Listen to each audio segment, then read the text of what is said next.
everyone, I'm Kristen Mattet. And I'm Hannah Jameson, and we're here with another episode of Math on the Move. We're here today at Growing Chefs Ontario, exploring math with Chef Matt. Hi, Chef Matt. Thanks for being here with us today. Hello, no problem. Happy to be here. So how long have you worked at Growing Chefs? I've been at Growing Chefs for about a year now, and I've been a professional chef for about 17 years. Wow, amazing. So that's a lot of chefy experience. It is, yeah. I'm sure a lot of our viewers see you in schools and such because you have a great collaboration with schools. And also, we hear that you use a lot of math on a daily basis. Would you be willing to share with us some of the math that you use? Of course. So in the kitchen, we use all kinds of math here at Growing Chefs. First, we use it in developing recipes because you need your measurements. We use it in making sure at functions we have enough food for everybody. When you're ordering, when you're receiving the food, very, very important. But what we're going to focus on today is the developing of recipes, and we're going to create our own dressing recipe with a ratio today. Perfect. We're excited to see it. Thank you.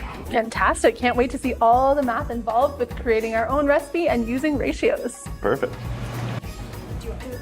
Okay, so today, like I mentioned, we're going to be developing our very own recipe, and we're going to work on a salad dressing today. So a salad dressing is very, very easy to make, and as long as you understand your ratio, you can make any flavor, any combination you'd like of the dressing. So the ratio we need to keep in mind is with any good dressing, you need an acid component, something that's going to be quite sour. For that today, we're going to be using vinegar, okay? And then the other component of a dressing will be some sort of oil or a fat to balance with that acid, okay? And the ratio for this is we need 1 part of acid to 3 parts of oil, okay? So when you're making a dressing, quite simply, the first one we like to do is we're gonna go off measurements of tablespoons. So we're gonna use tablespoons today, and it's very easy.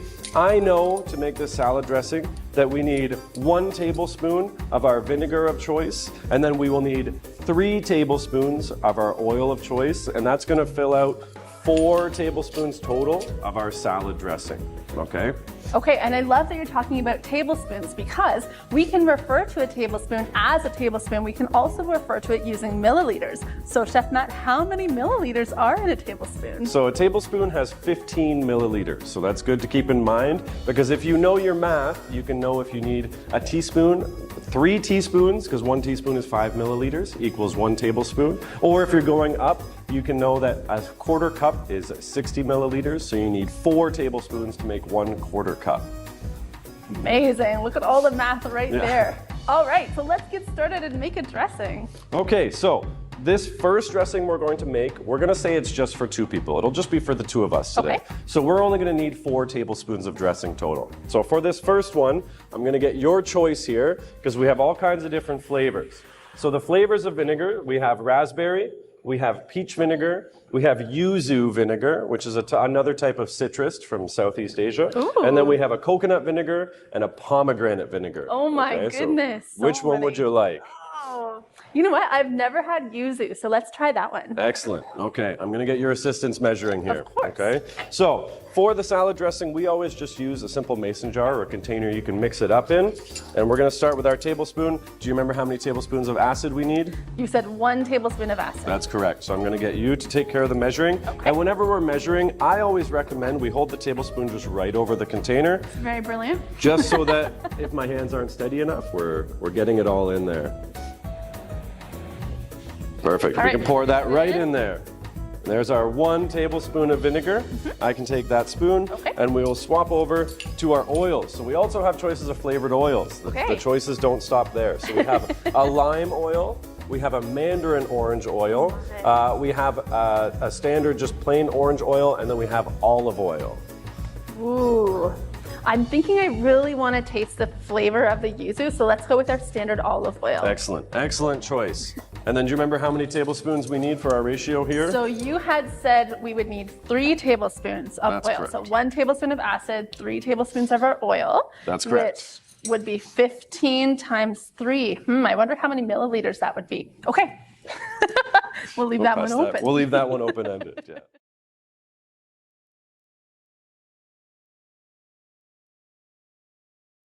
Okay. 1.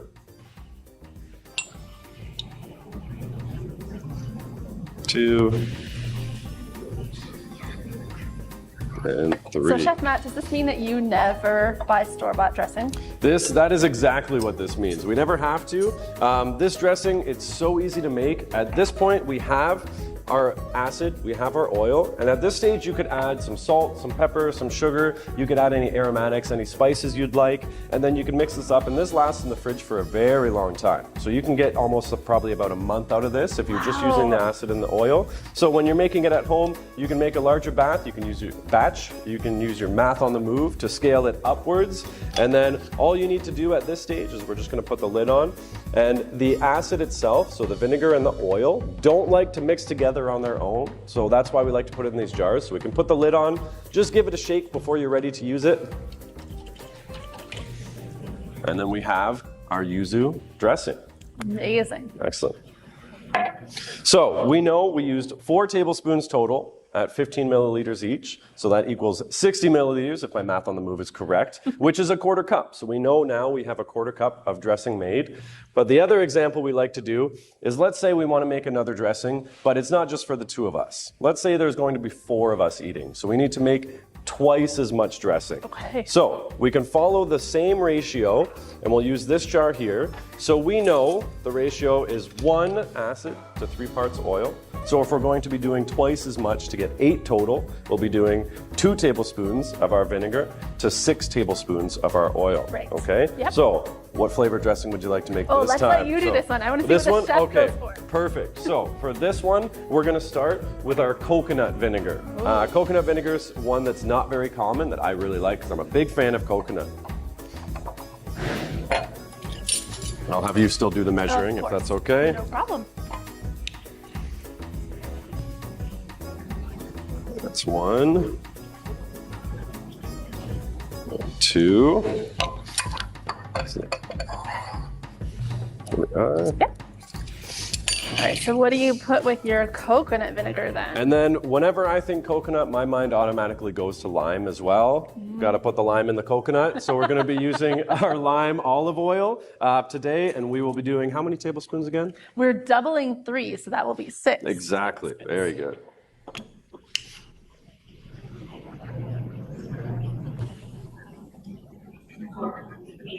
One.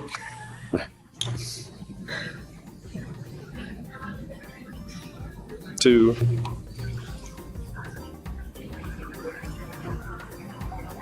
3. 4.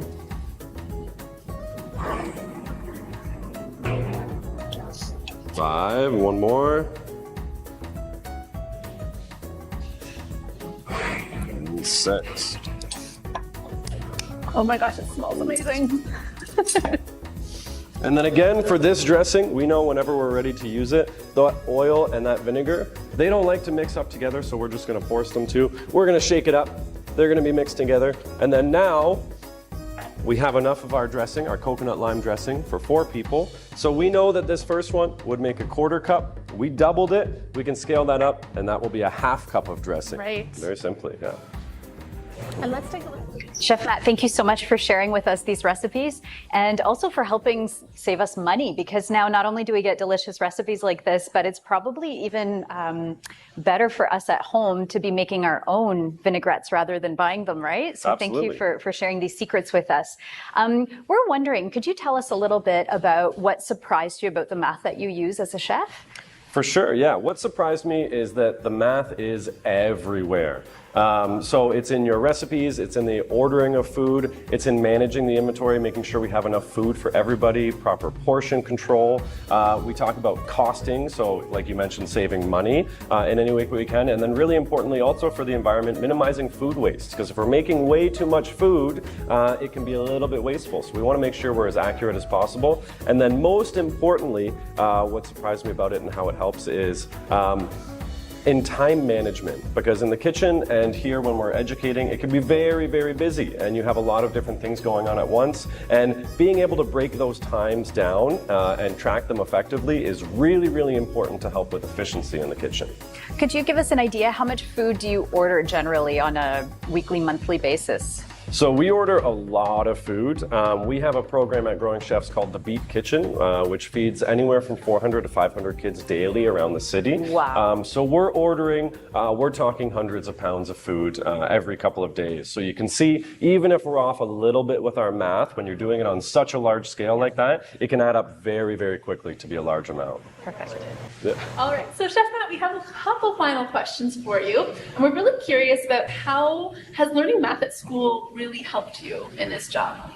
Absolutely it has. So as it was mentioned, math is everywhere, especially when we're talking about in the kitchen and ordering food. And it's helped me immensely. I have a little bit of a confession here, that when I was in school, math may not have been my absolute favorite subject. But coming out of school, I've realized that using it in not just day-to-day life, but especially in the workplace, and how it's helped with efficiency and accuracy and minimizing food waste, how really important it is. And at the end of the day, making sure that I know my math right so that my job's a little bit easier is super important. So it's been really, really nice to see and use on a daily basis here. So my final question for you then is to think about all of the students in Thames Valley that this is going out to. So we have students sitting there right now in their math classes, learning from their teachers, and what would you want them to know? So what advice would you give them about mathematics? My advice would be to stick with it. I will, again, I don't know if this is another confession, but I didn't find it as the most exciting class. I just wanted to get to recess and gym class, being totally honest. But again, making sure you have that math in order is just so important. You may not see how it's going to come into effect now, but as you've heard with the common thread, it's going to make your life much easier, and it's really going to help in a huge variety of workplaces. So stick with it, it's super important, and try to find ways in your daily life. If you want to go home, maybe make a salad dressing tonight, and you can use those ratios and you can use those fractions, and you can really start to see how it takes effect every day out there. Fantastic. Well, thank you so much for sharing this recipe with us, and we know that you have many more on your website, so we'll make sure that we post that so our students can explore that as well and look at some of your different recipes, and we really appreciate your time today. Perfect. Thank you so much. Thank you, Chef Matt. Thank you.